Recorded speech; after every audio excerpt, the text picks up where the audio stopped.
Madam இந்த இந்த இந்த ஒரு ஒரு ஒரு மாற்றத்தை இவர் கொடுக்க போகிறார் அப்படின்ட்டு இவங்க சொல்றாங்க. இன்னைக்கு அந்த தேவை தமிழ்நாட்டில் எழுந்திருக்கிறது.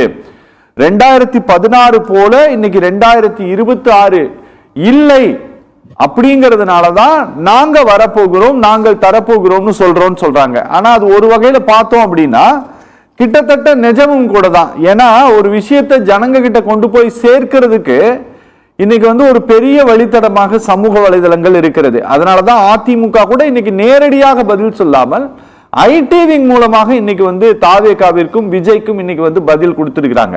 அப்போ ஒரு பெரிய அளவுல மக்களை சென்று அடைவதற்கான ஒரு வழித்தடமாக இன்னைக்கு தாவேகாவுக்கு இருக்கக்கூடிய சப்போர்ட்டர்ஸ் இருக்கும்போது இவங்க நினைக்கிறத அடைவதில் என்ன பெரிய சிக்கல் வந்துற போதுன்னு நினைக்கிறீங்க நீங்க?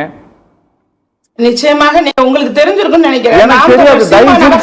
எனக்கு தெரியவே தெரியாது. சொல்றேன், நாம் தமிழர் சீமான் அவர்களுக்குமே சமூக வலைத்தளத்துல மிகப்பெரிய வரவேற்பு இருந்துச்சுங்கிறது எல்லாருக்குமே தெரியும். நீங்க அது ஒரு காணல் நீர் தான், அது ஒரு விர்ச்சுவல் ரியாலிட்டி தான். அதை நீங்க வாக்குகளாக மாற்றலாம் நினைச்சா அதை விட அரசியல்ல சிந்திக்காதனம் இல்லவே இல்லைன்னு தான் என்னால சொல்ல முடியும். நான் ஒரே ஒன்றுதான் கேட்டேன், இவரை எந்த இடத்துல பார்த்து நீங்க பிரமிப்படைஞ்சி ஒரு தலைவராக ஏற்றுக்கொண்டீர்கள் கேட்டேன். இன்னொன்னு நான் பெண்கள்னு குறிப்பிட்டது, அதாவது கணவரை விட எனக்கு இன்னொருத்தர பிடிக்கும் சொல்லக்கூடிய ஒழுக்கமற்ற பெண்கள் தான். இங்க ஒழுக்கமுள்ள பெண்கள், இங்க இருக்கக்கூடிய பெண்கள் பல ஒரு பெண்ணை தலைவியாக ஏற்றுக்கொண்ட கட்சி அதிமுக.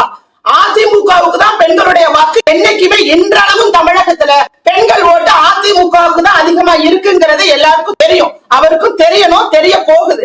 அவங்க பேசுறதுல ஏதாவது ஒரு விஷயம் நான் கேள்வி கேட்டனே அதுக்கு பதில் சொன்னாரா? உங்க கணக்குல 7 கோடி ரூபாய் தாங்க இருக்கு, அரசியல் கட்சி கணக்குல அக்கௌண்ட போய் பாருங்க, எப்படிங்க இப்படி 40-50 கோடி ரூபாய் செலவு பண்ணுங்க, அதற்கு விளக்கம் கொடுத்தீங்களா? ஏன் அங்க ஏன் நீங்க வெள்ளை அறிக்கையாக அங்க மென்ஷன் பண்ணல? அப்ப கருப்பு பணம் தானே அது. அந்த பணம் எங்க இருந்து வந்துச்சு, யார்கிட்ட இருந்து வந்துச்சு? அவர் ஊழல் கிடையாது. அப்ப தொடக்கத்திலேயே ஊழல்ங்க, தொடக்கத்திலேயே ஊழல். எந்த இடத்துல அவருக்கு ஒரு சின்ன இடத்துல ஏதாவது ஒரே ஒரு விஷயத்த சொல்லுங்கன்னா மகாத்மா காந்தியை பத்தி ஒப்பிடுறீங்க. உங்களை எல்லாம் என்ன பண்றது? மனநல காப்பகத்துக்கு தான் அனுப்பணும். உண்மையா சொல்றேன்.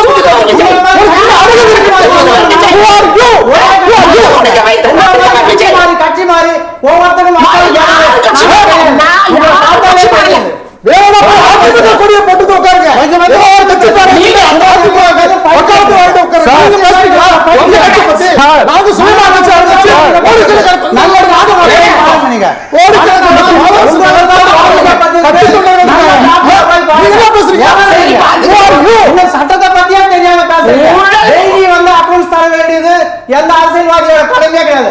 முதல்ல எங்கேயாவது ஒரு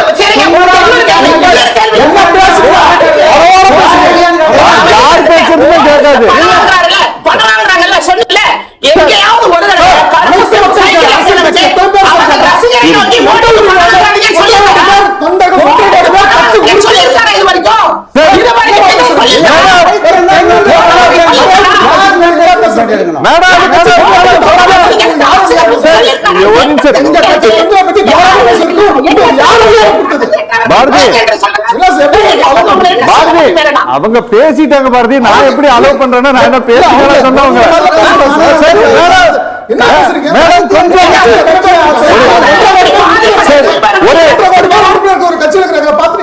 சரி பாரதி பாரதி பாரதி ராஜேஸ்வரி கொஞ்சம்